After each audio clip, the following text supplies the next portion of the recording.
cuando pregunté a qué hora sería el funeral de mi hijo. Mi nuera soltó una frase que me atravesó el pecho. No creo que deberías venir.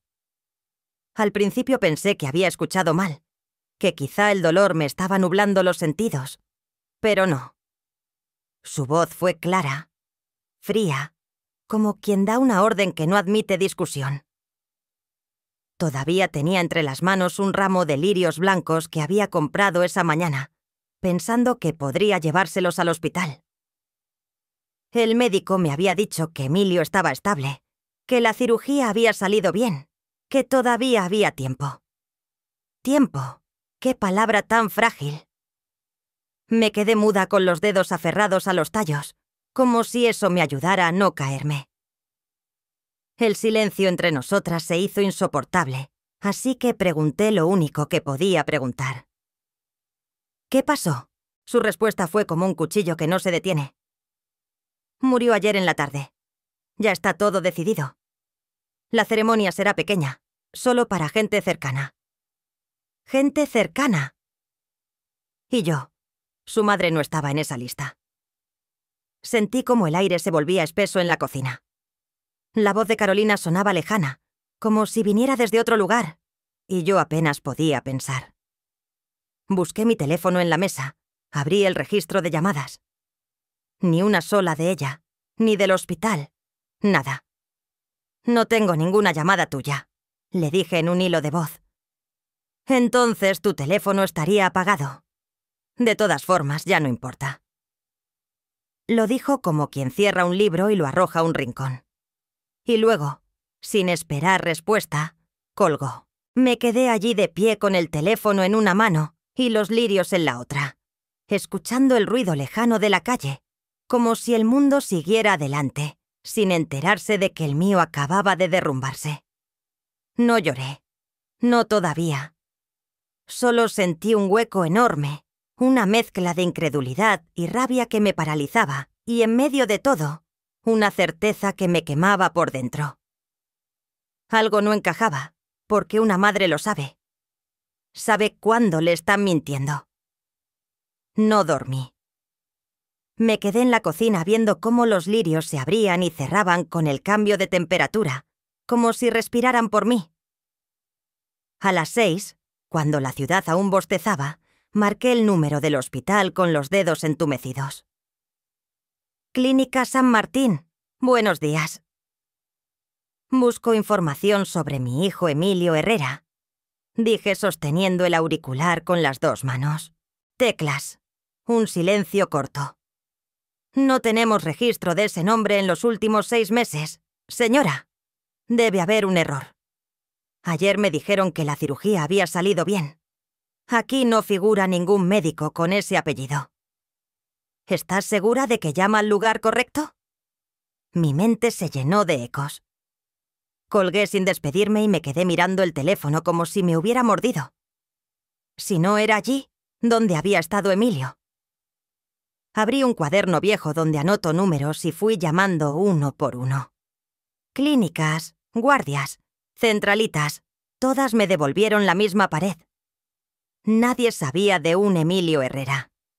Me temblaban las piernas, así que me obligué a hacer café y beberlo de pie para no derrumbarme. Después abrí el directorio de servicios fúnebres. La tercera llamada atendió una mujer con voz gastada. «Funeraria Los Cedros. La escucho. Quisiera confirmar el servicio de me costó decir su nombre». «Emilio Herrera». «Sí, todo programado para mañana a las 10. Servicio breve. Cupo limitado. La señora Carolina Méndez necesita hacer algún cambio». La taza me golpeó los dientes. «No soy Carolina. Soy la madre de Emilio».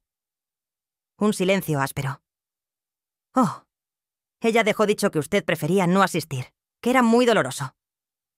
Apoyé la frente en la madera fría de la mesa. No solo me excluía, hablaba por mí, me inventaba. «¿Dónde será?», pregunté tragando saliva. «Capilla 2. Llegué con tiempo. Los turnos están medidos». Anoté la dirección con letra temblada. El bolígrafo raspaba el papel como si quisiera gritar por mí. Colgué y la casa quedó tan quieta que escuché a lo lejos un colectivo frenar en la esquina y la radio de algún vecino con noticias viejas. Abrí una caja donde guardo papeles de Emilio, boletines, fotos con la camiseta del club del barrio, la carta de aceptación a su primer trabajo. Toqué su firma como quien busca un pulso. Recordé la última vez que intenté visitarlo. Había horneado un pan de anís, su favorito. Y a último momento, Carolina me envió un mensaje. «Perdón, suegra, está muy cansado. Mejor el fin de semana que viene». Nunca hubo fin de semana que viene. Me lavé la cara y llamé a Carolina. Atendió a la tercera. «¿Qué querés ahora, Soledad? Estoy ocupada». Confirmé con la funeraria. «Dijiste que yo no quería ir. Te hice un favor. No quiero una escena. Una madre no hace escenas. Se despide». «Basta. Mañana a las 10. Y por favor, no te adelantes». Y colgó. Respiré hondo. Conté hasta 10 con los ojos cerrados. No me iba a quebrar por teléfono. Saqué del armario un abrigo oscuro que casi no uso y lo dejé sobre la silla. Empecé a preparar una pequeña carpeta con documentos. El DNI, el acta de nacimiento de Emilio, mi libreta de direcciones. No sabía aún para qué, pero sentí que iba a necesitar demostrar algo, como si mi maternidad debiera exhibirse en papeles sellados para que me creyeran. Al mediodía crucé a la despensa de don Raúl. Me vio la cara y no preguntó nada. Me alcanzó una botella de agua y un paquete de galletas. «Todo bien, doña Sole». «Hoy no», dije, «pero voy a estarlo». Lo dije para que mis piernas me obedecieran. Lo dije para escucharme fuerte, aunque por dentro estuviera hecha tras. De vuelta en casa, llamé a una amiga de toda la vida. Le conté lo justo, sin detalles, que me hicieran llorar. «Acompáñame mañana», pedí. «A donde vayas», respondió. «Pero antes pasemos por la clínica municipal. Conozco a una enfermera que puede revisar los ingresos». La tarde se hizo larga como un pasillo de hospital. Mientras el sol bajaba, recorté los tallos de los lirios y cambié el agua del florero. No sé por qué me pareció importante que llegaran frescos. Tal vez porque necesitaba hacer algo correcto entre tantas cosas torcidas. Cuando cayó la noche, me senté con el cuaderno en blanco. Escribí: «Si me quieren afuera, es porque hay algo adentro que prefieren que no vea». Lo subrayé. Y debajo otra frase: «Mañana no voy a pedir permiso». Guardé el cuaderno en el bolso junto a la carpeta de documentos y una foto de Emilio de cuando tenía 10 años. Con los dientes chuecos y los ojos llenos de vida. Apagué las luces. Antes de dormir, miré el teléfono esperando que sonara, y por primera vez en días, supe que si lo hacía, no correría a contestar. Mañana yo haría las preguntas y esta vez no aceptarían mis silencios como respuesta. Amaneció con un frío que no salía de los huesos. Me encontré con Graciela en la esquina. Llevaba una bufanda roja y esa mirada que siempre me sostiene. Caminamos juntas hasta la clínica municipal. Su amiga Marta nos recibió detrás de un mostrador metálico con olor a lavandina y café recalentado. «Decime el nombre completo», pidió Emilio Herrera, 34 años. Cirugía, supuestamente. Marta tecleó rápido, cambió de pantalla, frunció el ceño. «Acá no figura, ni en guardia, ni en internación, ni derivaciones». «¿Y en la red provincial?», preguntó Graciela. Marta asintió. Buscó en otro sistema. «Nada. Y ese doctor que mencionaste tampoco está en nómina». El pasillo vibraba con ruedas de camillas y voces lejanas. Me sostuve del borde del mostrador. Entonces alguien inventó un hospital y un médico. Marta bajó la voz. «A veces los datos se cargan tarde, pero esto no huele hacia atraso. Huele a alguien que no quiere que quede rastro». Salimos con un nudo en la garganta. Eran las 9 y un poco. Teníamos 1 hora. Graciela me apretó la mano. «Vamos a la funeraria. Si algo cambiaron, lo van a saber ahí. En los cedros, la luz era amarilla y cansada. En la recepción, un joven con traje incómodo miró la pantalla y carraspeó. Servicio de Emilio Herrera. Capilla 2. Se detuvo. Señora, hubo una modificación. Adelantan 15 minutos. Pedido expreso de la señora Méndez. Y bajó la voz. Ataúd sellado. Capilla cerrada. ¿Cerrada? Repetí aturdida. Soy su madre. Lo siento. Son disposiciones del responsable del servicio. Respiré hondo. Llámala. Decile que estoy acá. El muchacho dudó. Marcó un interno. Susurró algo. Colgó. Dice que no quiere escenas. La palabra me golpeó en el estómago como si yo fuera un estorbo que había que ordenar. Graciela me miró como pidiéndome permiso para enojarse por mí. No nos vamos, dijo. Vamos a esperar acá. Nos sentamos en una hilera de sillas duras. La gente entraba y salía en sus propios duelos. En algún lugar, un órgano practicaba 2 notas desparejas. Cuando marcó 20, un empleado pasó con un carrito de flores. Lo seguí con la mirada hasta ver un arreglo de lirios blancos. Me levanté sin pensar. Esos se me escapó. Esos serán para él. Me acerqué a la puerta de la capilla. Un vidrio esmerilado dejaba ver sombras quietas. Pegué la frente al marco frío. No pedí entrar. Solo quise escuchar algo que me confirmara que mi hijo estaba allí. Nada. Un silencio disciplinado, artificial. Los velorios verdaderos hacen ruido, pensé. Los verdaderos tienen tos. Pañuelos, pasos torpes de quien no sabe dónde dejar el dolor. Aquello parecía una obra ensayada para que yo no tuviera ni un centímetro por donde colarme. Sentí el celular vibrar. Un mensaje de un número que no tenía agendado. No hagas esto más difícil, Soledad. Te lo pido, por favor. La frialdad con la que usaba mi nombre me hizo temblar. Le respondí. Solo quiero despedirme de mi hijo. No hubo respuesta. El joven de recepción se acercó otra vez incómodo. Señora, en 10 minutos van a trasladar el féretro al cementerio. Es un servicio corto. ¿A qué cementerio? No tengo esa información. Bajó la mirada. La maneja la encargada del servicio. Graciela dio un paso. Entonces llámate a la encargada y decile que la madre quiere saber dónde van a sepultar a su hijo. El muchacho tragó saliva. Marcó. Escuché su aja. Sí, comprendo. Colgó. Dicen que la familia ya tiene todo resuelto y que no hace falta que usted se preocupe por... Se corrigió. Por detalles. Detalles. Me quedé de pie, muy quieta para no romper nada más. Pensé en la carpeta con documentos que llevaba en el bolso, en la foto de Emilio con los dientes chuecos. Si me quieren afuera, es porque hay algo adentro que prefieren que no vea, había escrito anoche.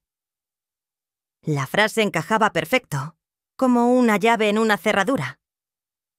Cuando salieron fue por una puerta lateral a prisa y sin mirar alrededor. Alcancé a ver a Carolina de perfil, impecable, con unas gafas oscuras que no combinaban con la mañana nublada. No me vio, o eligió no verme. Detrás. 2 empleados cargaban el ataúd en silenciosa que me heló la sangre. «Vamos», dije. «No, vamos a seguirlos». Graciela me miró sorprendida. «Quiero saber a dónde lo llevan», agregó. «Lo vamos a saber», respondí, pero no me voy a prestar a su guión. Nos quedamos en la vereda viendo cómo el coche fúnebre se perdía entre colectivos y motos. En la vidriera el reflejo me mostró más alta de lo que me sentía. Metí la mano en el bolso y toqué el cuaderno. Lo abrí y escribí sin pensar. Si borran el rastro, hay que crear uno debajo. Otra línea. Hospitales sin registro. Doctor inexistente. Capilla cerrada. ¿Qué esconden? Graciela me rodeó con el brazo. ¿Qué hacemos ahora, Sole? Ahora investigamos. No voy a llorar a un fantasma. Voy a encontrar la verdad, aunque a alguien le duela. Y cuando la tenga, nadie me va a cerrar otra puerta en la cara. Esa tarde volví a casa con una sensación agria en la boca. Cerré la puerta y apoyé la espalda contra ella como si necesitara asegurarme de que nadie más entrara a mi vida sin permiso. Saqué la carpeta de documentos y la puse sobre la mesa. Una a una desplegué las pocas pruebas que tenía de que mi hijo había existido más allá de las palabras de Carolina. Su partida de nacimiento, las cartas que me escribió desde la universidad, un boleto viejo de colectivo con su letra en el reverso. Me quedé mirando esas huellas como quien examina un mapa para encontrar un tesoro perdido.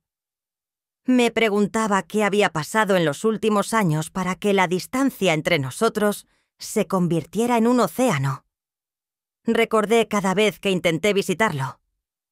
Fiesta de su cumpleaños en la que ya tenían planes con amigos, la Navidad en la que se les complicó viajar, y sobre todo aquella vez que preparé su guiso favorito y él nunca llegó porque le salió un imprevisto en el trabajo. Esa noche, mientras el silencio se espesaba, pensé en llamarla otra vez, no para discutir, sino para escuchar cómo mentía. Pero no hizo falta. A las 9:30 el teléfono sonó y su nombre apareció en la pantalla. Contesté con calma, como si no hubiera pasado el día entero pensando en ella. ¿Qué estás haciendo con mi vida?, soltó sin saludo. Su voz estaba crispada, como si hubiera corrido una maratón. No sé de qué hablas. Claro que sabes. Los abogados, las preguntas, la investigación. Detente. Me quedé helada. Carolina, yo no he llamado a ningún abogado. Solo quiero saber dónde enterraste a mi hijo. Hubo un silencio breve, seguido de un susurro. Cementerio Jardines del Río. Sección C, lote 200.7. Escribí la información con mano firme. Gracias. No me agradezcas todavía, replicó. Tenemos que hablar en persona. Hay cosas que no entiendes sobre Emilio. Su tono había cambiado. Ya no era el filo de siempre, sino algo más apagado, casi tembloroso. Por un segundo pensé en rechazar la invitación, pero la curiosidad pudo más. Te veré después de visitar su tumba. No, ven antes, insistió con un deje de urgencia. Por favor, Soledad. Acepté. Colgué y me quedé de pie en la cocina, sintiendo cómo las paredes parecían encogerse. Tenía una dirección, un motivo y un presentimiento. Cualquiera que fuera la verdad, estaba a punto de cambiarlo todo. Al día siguiente, el cielo estaba cubierto y el aire olía a tierra mojada. Caminé hasta el cementerio con los lirios que había guardado en agua fresca toda la noche. El guardia me indicó el camino hasta la sección C. Cuando llegué al lote 247, vi una lápida sencilla con su nombre y las fechas. Nada más me arrodillé sobre la tierra húmeda. Perdóname, hijo, susurré. Perdóname por no estar. El viento movió las hojas de los árboles como si alguien respondiera. Me quedé allí un rato largo, hablándole de todo lo que no pude decirle en vida. Y luego, con el corazón apretado, me levanté. Tenía otro destino antes de que terminara el día. Carolina me abrió la puerta con el pelo recogido de cualquier manera y ojeras profundas. No parecía la mujer que había visto en el funeral. «Paz», dijo. «Tenemos mucho de qué hablar». Entré a la casa y de inmediato me golpeó un olor a café recalentado y papeles viejos. La mesa del comedor estaba cubierta de carpetas, sobres abiertos y hojas sueltas con sellos oficiales. Carolina se movía nerviosa, como quien no sabe por dónde empezar. Me señaló una silla. «El abogado me llamó ayer», dijo sin mirarme. «Emilio cambió su testamento hace 3 meses. Me incliné hacia adelante y dejó todo a tu nombre. La casa, las cuentas, el seguro de vida, todo». Sus palabras flotaron en el aire como si fueran ajenas. No entiendo.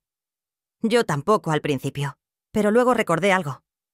Hace 3 meses, Emilio empezó a hacer preguntas sobre ti. Preguntaba por qué ya no llamabas. ¿Por qué siempre estabas ocupada? ¿Por qué no habías ido a vernos en tanto tiempo? Me clavó los ojos, pero los suyos estaban húmedos.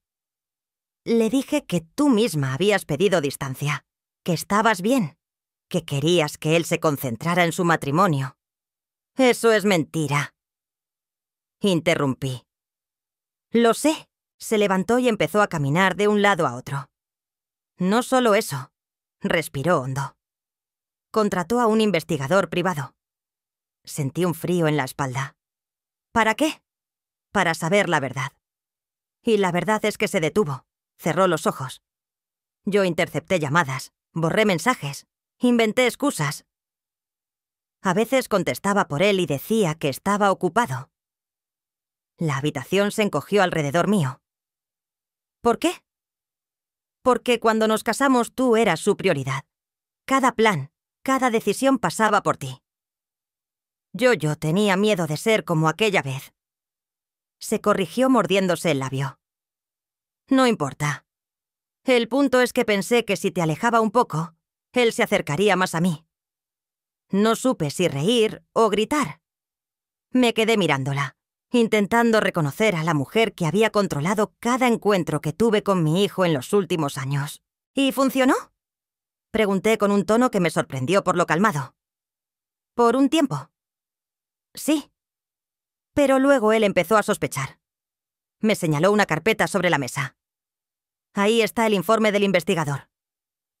Emilio lo leyó y después cambió el testamento. No toqué la carpeta.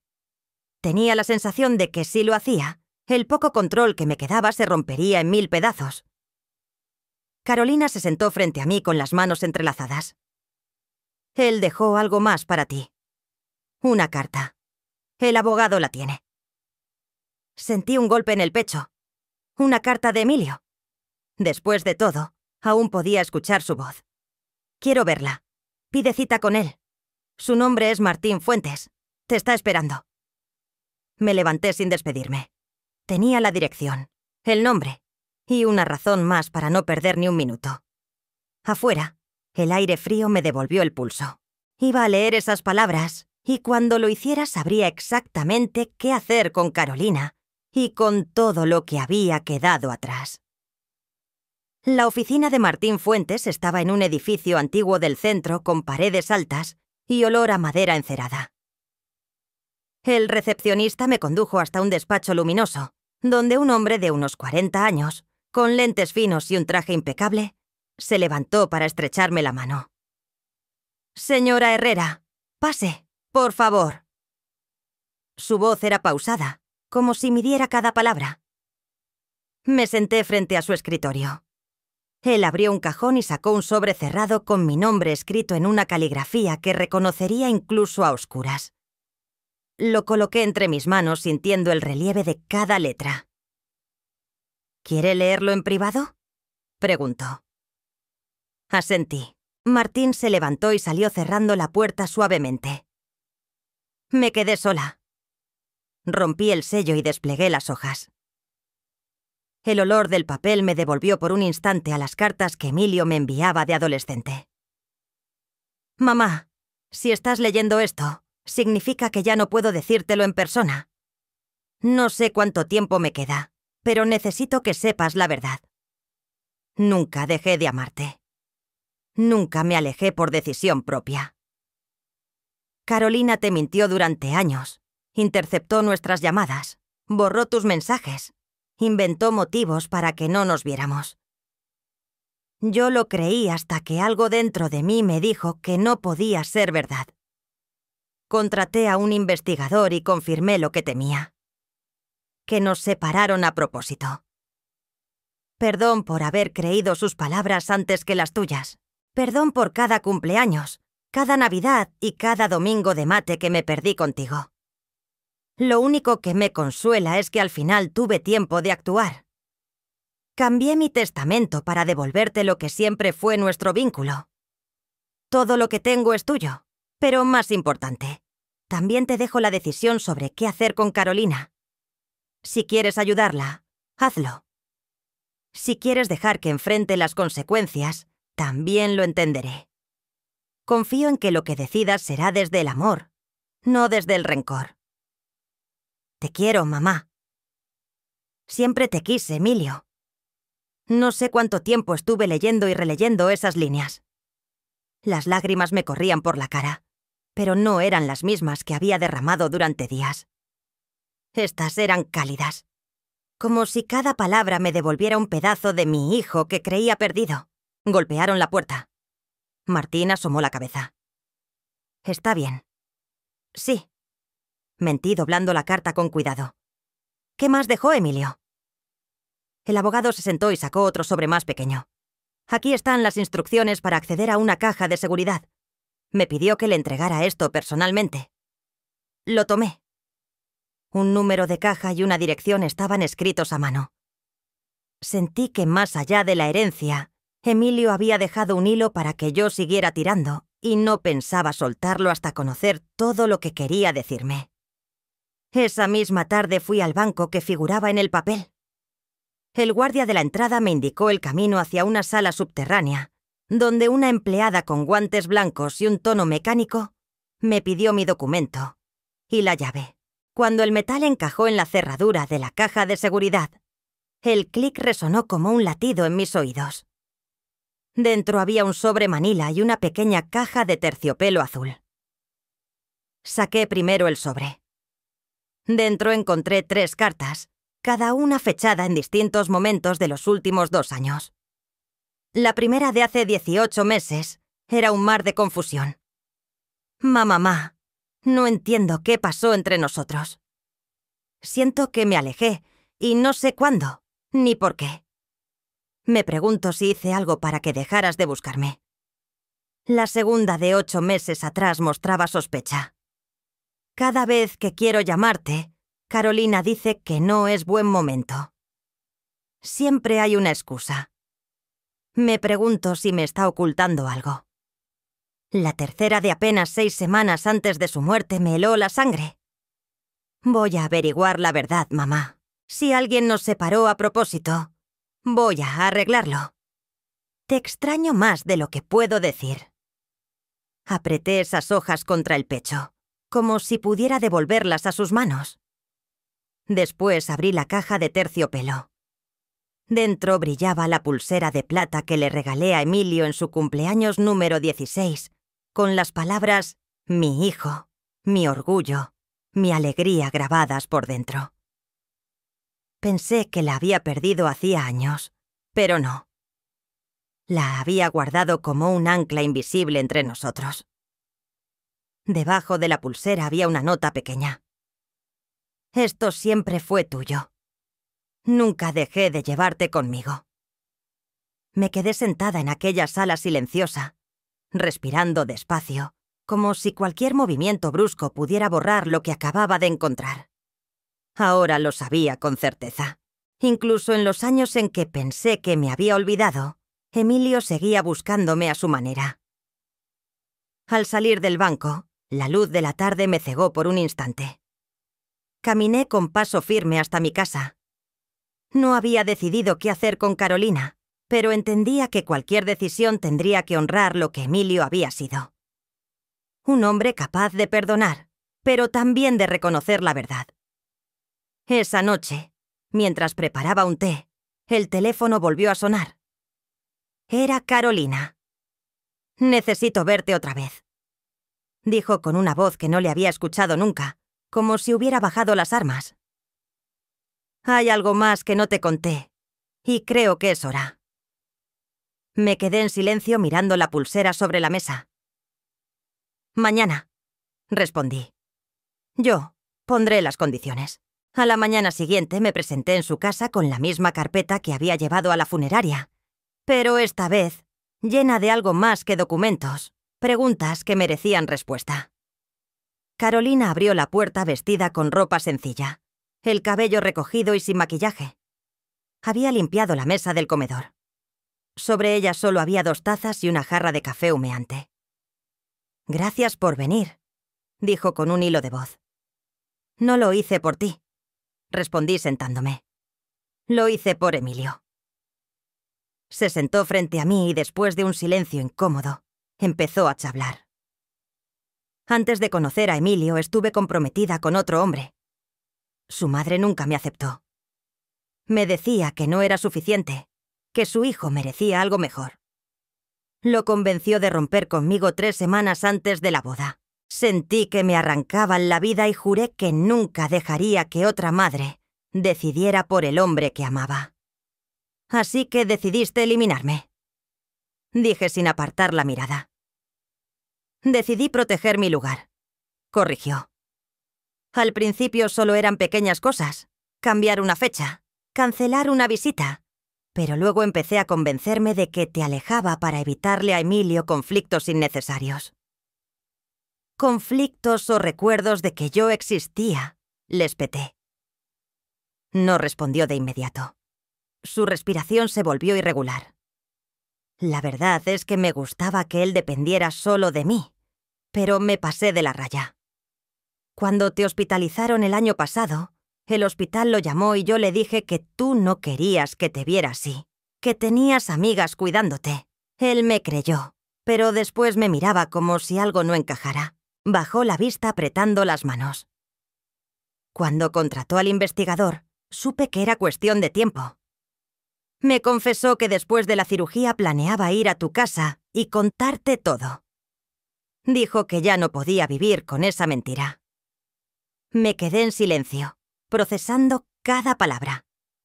La rabia y la tristeza se mezclaban como agua turbia.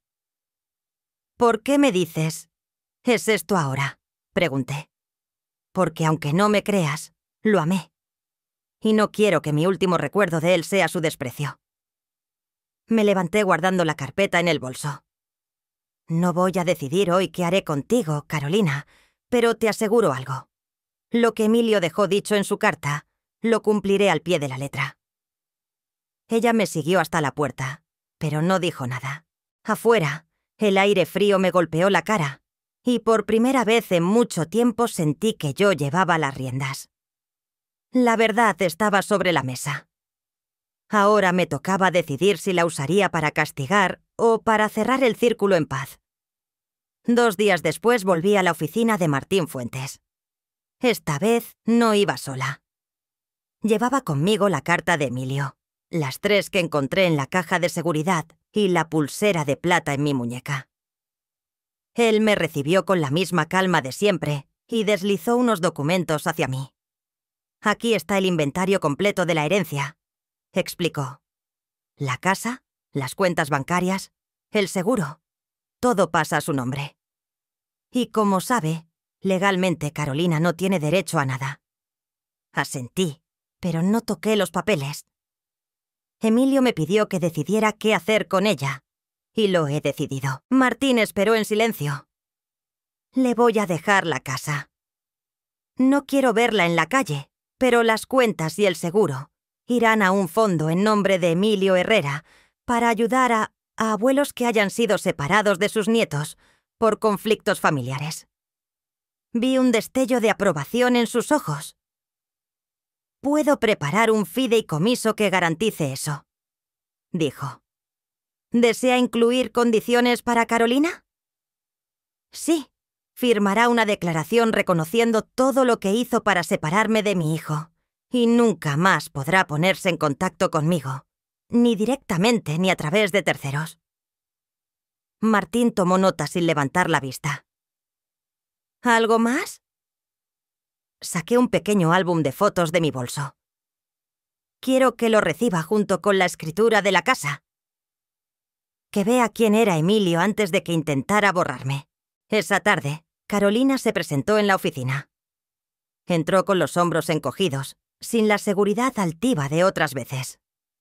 Me miró como esperando un veredicto. ¿Te quedas con la casa? Component placement. Le dije, pero es lo único. Todo lo demás irá a la fundación que llevará el nombre de Emilio y firmarás la verdad por escrito. Ella asintió con lágrimas que no intentó ocultar. Firmó cada hoja mientras Martín supervisaba. Cuando terminó, le pasé el álbum. Ahí está el niño que aprendió a andar en bicicleta conmigo. El joven que me acompañaba a la feria los domingos. el hombre que todavía guardaba la pulsera que le regalé a los 16. Ese es el Emilio que yo recuerdo.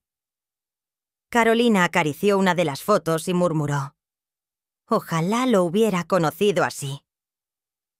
«Pudiste hacerlo», respondí, «pero elegiste otra cosa. No hubo más palabras». Se levantó, tomó el álbum y salió.